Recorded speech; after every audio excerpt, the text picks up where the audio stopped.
Roger Federer, bonjour. Merci, bonjour. Merci d'être au micro d'Europe 1. Ça fait maintenant 4 ans que vous n'étiez pas venu à Paris. Tout a changé, nouveau cours central, etc. Ça vous déstabilise ou vous êtes totalement serein ? Non, quand même pas. On ne parle pas d'un nouveau site complet ou d'un nouveau stade qui n'a rien à voir avec l'ancien, mais c'est vrai qu'on sent les changements. Ça a beaucoup bougé. Je ne sais pas exactement quand les changements étaient faits, si c'était l'année dernière. C'est en cours. Voilà. Alors, c'est même pas fini.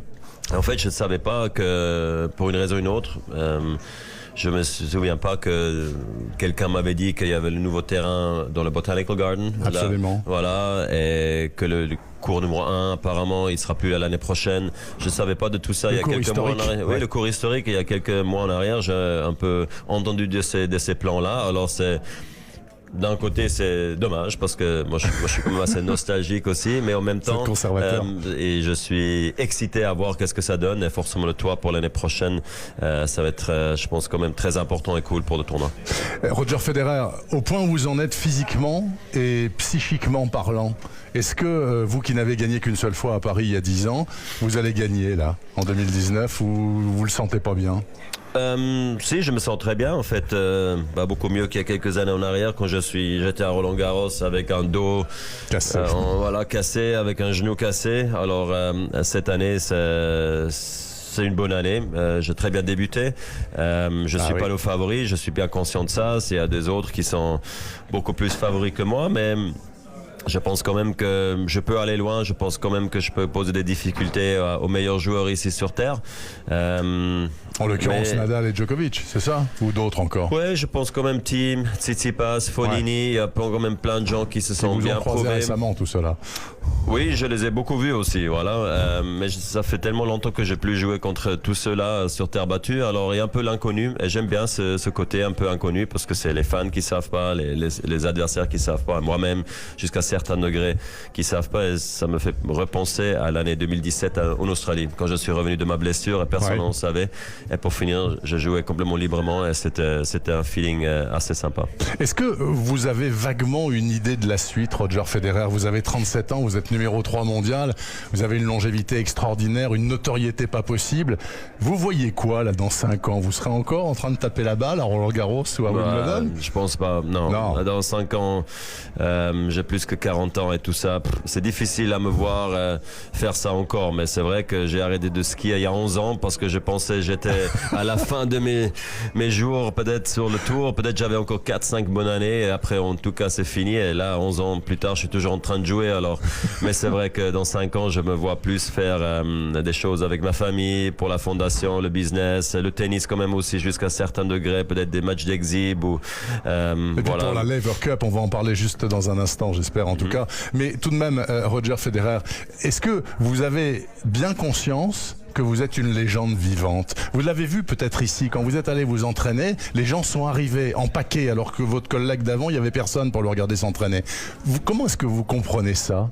Comment vous vivez ça? Bien ou mal d'ailleurs? Non, je le vis bien parce que je trouve que beaucoup de gens veulent encore peut-être me voir jouer encore une seule fois avant que je prenne ma retraite, ou beaucoup peut-être qui m'ont jamais vu jouer. Alors je sens quand même depuis pas mal de temps maintenant cette... Oui, ce côté, il y a une grande attention sur moi.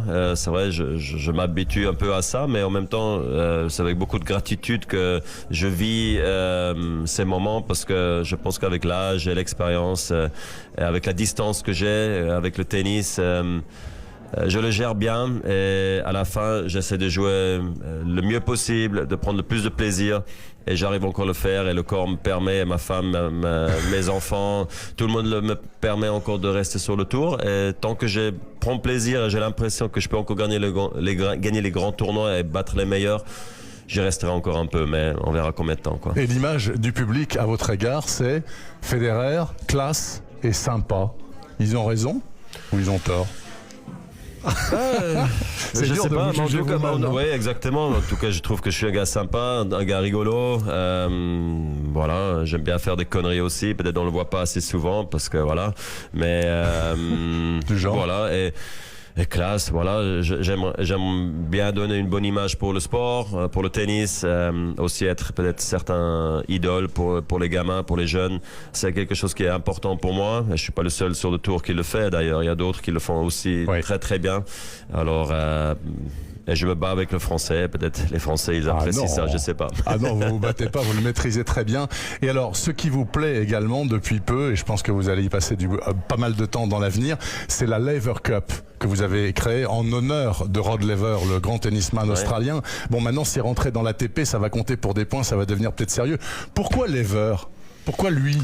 Parce que je trouve. Pourquoi vous l'adorez lui? Oui, parce que bon, c'était toute une génération d'Australiens en fait qui ont marqué le tennis. C'était aussi l'ère en fait du tennis quand ça passe du côté amateur au côté professionnalisme. Et voilà, ils ont skippé en fait pendant je crois plus que 4 ans tous les tournois de Grand Chelem.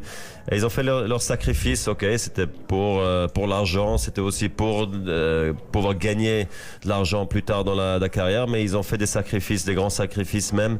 Et il a beaucoup marqué l'histoire avec surtout, ils étaient tous très humbles, pas que Rod Laver, mais aussi Ken Rosewall et Roy Emerson et tout le monde. Tony Roach, mon ancien coach aussi.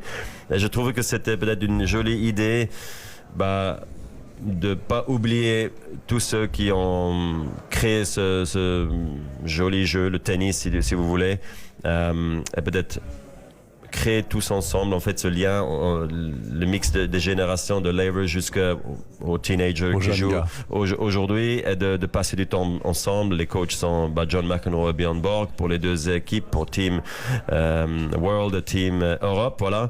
C'est pas rien. Hein, oui, honnêtement, ça fait beaucoup de plaisir. Maintenant que ils sont ensemble avec l'ATP, je pense que c'est très sympa. En tout cas, il n'y aurait pas de points parce que je trouve que ça serait pas fair s'il y aurait des points pour cette compétition, parce qu'il n'y a que 12 joueurs qui peuvent la jouer. D'accord. Et ça sera à Genève en septembre. Eh bien, écoutez, merci infiniment Roger Federer pour cette Laver Cup et puis bonne chance pour Roland Garros. Merci, c'est très sympa. Allez, peut-être que c'est bon cette année. Merci, ciao. Merci. Et rappelons qu'Europe 1 est la radio officielle de ces internationaux de tennis de Roland Garros. 2 semaines à vivre intensément sur cette antenne jusqu'à la finale du dimanche 9 juin.